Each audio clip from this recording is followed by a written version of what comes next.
प्रिय लोकांनो, येशू ख्रिस्ताच्या नावाने मी तुम्हाला नमस्कार करतो. तुम्ही कसे आहात? तुम्ही ठीक आहात ना? येशू ख्रिस्त तुमच्यावर खूप प्रेम करतो. म्हणूनच वेगवेगळ्या ठिकाणांहून वेगवेगळ्या देशातून तुमच्याशी बोलतो आहे. हे ठिकाण कसे ते पाहायला खूप सुंदर आहे.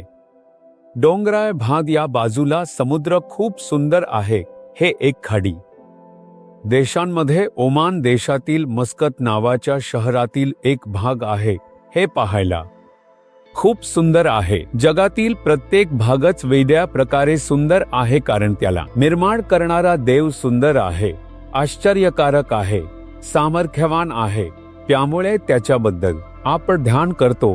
तोच या कार्यक्रमाच्या माध्यमातून आपल्याशी बोलतो, तुमच्याशीही बोलतो. ठीक आहे, या दिवशी प्रभूने मला कोणते शब्द ठेवले आहेत याबद्दल तुम्ही उत्सुक आहात का? यिर्मया अध्याय 39 वचन 10. प्रभू म्हणतो, जे माझे सुवचन आहे ते तुमच्या संबंधाने पूर्ण करीन. माझ्या मुला, माझ्या मुली, तुझ्याबद्दल मी सांगितलेल्या चांगल्या गोष्टी मी पूर्ण करीन असे प्रभू म्हणतो. प्रभू सर्वांनाच वचन. तो आपल्याला एक नवीन वर्ष देखील देत आहे. जन्माच्या वेळी एक नवीन वचन, महिन्यात येताना एक वचन. प्रभू आपल्याला अनेक संधीमध्ये चांगल्या गोष्टी वचन म्हणून देतो. मी तुला आशीर्वाद देईन, तुला वाढवीन, तुझ्या कमतरतेला पूर्ण करीन, तुला शांती पूर्णपणे असेल, अशा अनेक वचनांना, चांगल्या गोष्टींना वचन म्हणून देतो. काही वेळा प्रभू म्हणतो काहीच घडत नाही. प्रभूने वचन दिले, काहीच केले नाही असे वाटते तुमच्या जीवनात? असे वाटत आहे का? होय, प्रभू सांगतच राहतो. तू कसा चाललास ते मला माहित नाही. तुम्हाला वाटतं का की परमेश्वर म्हणतो की मी आहे, तुझ्याबद्दल सांगितलेल्या चांगल्या गोष्टी पूर्ण करीन असे प्रभू म्हणतो. हे वचन आपल्यासाठी आहे असे विश्वास ठेवण्यासाठी ते वचन हे. चांगल्या गोष्टी पूर्ण होण्यासाठी देवाने एक वेळ निश्चित केली आहे. अब्राहामला एक वचन दिले होते की मी तुझ्या वंशाला वाढवीन, पण त्यासाठी 25 वर्षे त्यांनी वाट पाहिली आणि ते मिळवले. पण वचन, चांगली गोष्ट पूर्ण झाली. इसहाकला वचन दिले की तुझ्या वडिलांचा देव मी आहे, मी तुला आशीर्वाद देईन आणि वाढवीन. त्यांना 20 वर्षे मुले नव्हती. मग त्यांनी त्यांच्या वचनांची आठवण करून देत प्रार्थना करून वाट पाहिली. त्यानंतर देवाने हे वचन पूर्ण केले आणि आशीर्वाद दिला. माझ्या जीवनातही जेव्हा परमेश्वर सेवेसाठी बोलावतो, सुसमाचार वचन म्हणून दिले.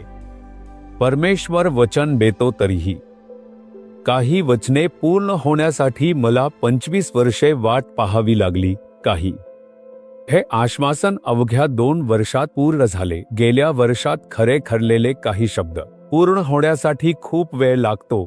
अशा प्रकारात परमेश्वराला माहीत आहे कोणताही चांगला शब्द वेळ पूर्ण करण्यासाठी. मी तुम्हाला शुभेच्छा देतो. वचन म्हणून दिले आहेत, मी पूर्ण करीन. परमेश्वर तुम्हाला बळ देते. तुम्ही कला आहात का? परमेश्वराचे वचन पूर्ण होणार नाही. माझ्या कुटुंबाबद्दल परमेश्वराने सांगितले, मुलांबद्दल सांगितले, व्यवसायाबद्दल सांगितले, माझ्या भविष्याबद्दल बोलले. काहीच घडत नाही म्हणून तुम्ही थकले आहात का? परमेश्वर म्हणतो, मी पूर्ण करीन. माझ्या मुला, तुझ्याबद्दल मी सांगितलेला माझा चांगला शब्द मी पाळतो. माझ्या मुली, मी तुला दिलेले वचन पूर्ण करेन. सांगितलेल्या शुभवर्तमानाची मी पूर्तता करीन असे परमेश्वर म्हणतो.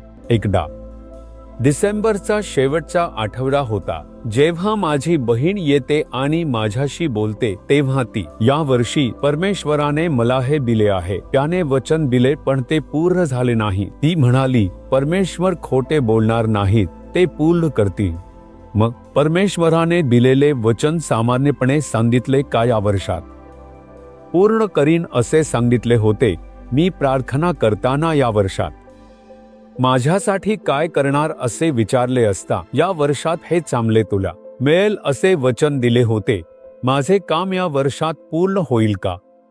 तुला चमत्कार करीन असे मला सांगितले. आता सर्व काही पूर्ण होणार आहे. पूर्ण झाले. डिसेंबरच्या शेवटी फक्त 3 दिवस उरले आहेत. वर्ष संपत आहे. काहीच घडले नाही असे म्हणत मी पुन्हा विचारले, मी तुला एक काम देतो. आशीर्वाद देईन असे सांगितले. या वर्षाच्या आत तुला करीन असे वचन दिले का? या वर्षाच्या आत. मग ते बदलणार नाही. त्यांनी सांगितले तसेच. सुखद बातमी पूर्ण करतील. पूर्ण होईल नाही का? कोणी सांगितले अजून 3 दिवस आहे. अजून वर्ष संपायला अजून 3 दिवस आहेत. एका दिवसातच हे करू शकता. तसेच पाहिले का? तसेच सांगताय का? होय. तुम्ही अजून धैर्याने विश्वास ठेवा. तसे सांगितल्यावर लगेचच ठीक आहे, मी विश्वास ठेवतो. प्रभू म्हणाले वचन पूर्ण करतील असे प्रार्थना करून आलो. त्या 3च दिवसात कामासाठी नियुक्ती आदेश आला.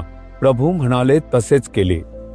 प्रभू खोट बोलणार नाहीत. त्यांचे वचन पूर्ण होईल, पण योग्य त्या वचन समजून घ्यायला हवं. प्रभू कोणत्या गोष्टीबद्दल बोलले, कोणत्या काळाबद्दल बोलले ते समजून घ्यायला हवं. ते वचन विश्वास ठेवून प्रार्थना करायला हवं. तुम्ही प्रार्थना करता तेव्हा पूर्ण होईल. आज प्रभू वचन दिलंय, आधीच वचन दिलंय, ते लक्षात ठेवा. मन लावून प्रार्थना करा. प्रभू, माझ्याबद्दल तुम्ही दिलेल्या चांगल्या शब्दांना पूर्ण कराल, मी विश्वास ठेवतो. आज त्या गोष्टीत एक चमत्कार अपेक्षित आहे. येशूच्या नावाने आमेन. आमेन.